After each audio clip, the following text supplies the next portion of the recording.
I was being procured. Okay, so did you declare your connection? No, to be clear. Yes, I did. To be You did? clear. Yes, I did. Yes. So how did you declare it, maybe? I informed him. Mr. CEO, did Madam Jennifer here inform you of her conflict of interest, her connection to Abavata? Sir, with due respect, what you are asking me is such a long time ago. For her, she remembers. I cannot remember such a thing. For her, she remembers. So Huh? I don't know why the CEO would say, for me, I don't remember. So in other words, you're denying her having said that. I'm not denying. I cannot remember whether she told me or not. The reason I'm advancing for Chair, that, sir, procedure chair. it's such a long time. Chair, this is an accountability committee, and it is evidence-based. When you say, I declared, it cannot have been a verbal talk between her and the CEO. There is a way how you declare conflict of interest.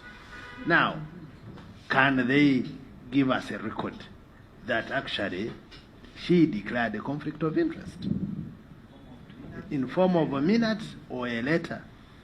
Because it cannot be a conversation, for heaven's sake. So, Madam Jennifer, how did you declare your conflict of interest? Verbally. Verbally. Now, you're saying you declared verbally. The person you declared verbally to does not remember. What do you mean it's normal? This is a serious issue.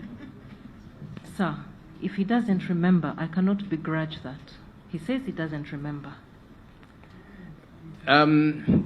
Counsel, how for a company, now talk to me as counsel for Uganda Airlines. You know, because these are staff that you give legal advice. Okay? So how do you normally advise them to declare conflict of interest?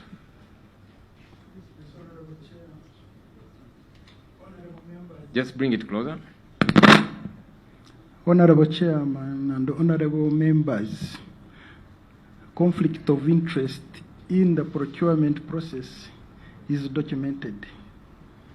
So there is a form for the contracts committee members when they are handling any matter, any procurement, which every minute which you sign, whether you have conflict or not.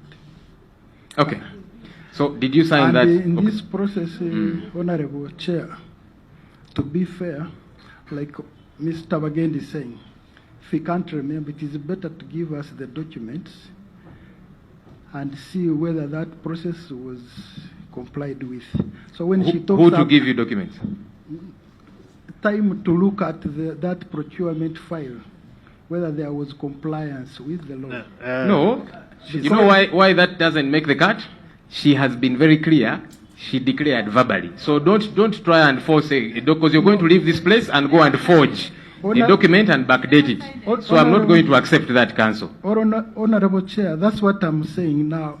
I said that the declaration of conflict of interest is documented. Okay. So when she says that she did it verbally, so that is not on record in the file. Okay, so it was done irregularly.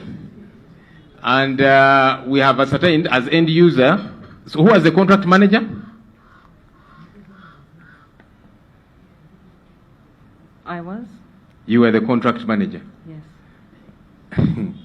And you did not declare your conflict of interest the right way, by filling that form which he's talking about. That form he's talking about, you fill when you're on the contracts committee. That's what he meant. You were the contract manager. No. Contracts committee is where you fill that. Madam, you were the contract manager, yes or no? Yes or no? I was the contract manager. I was not on the contracts committee. The conflict of interest is a document you sign when you're in the contracts committee. Chair, guidance, Chair. Mr. Chairman. I have Yes, law Honorable in the Chimochi. law. When you look at the functions of the user part, Chair, I don't think we shall get anything new from her. She has already considered. She didn't declare officially conflict of interest.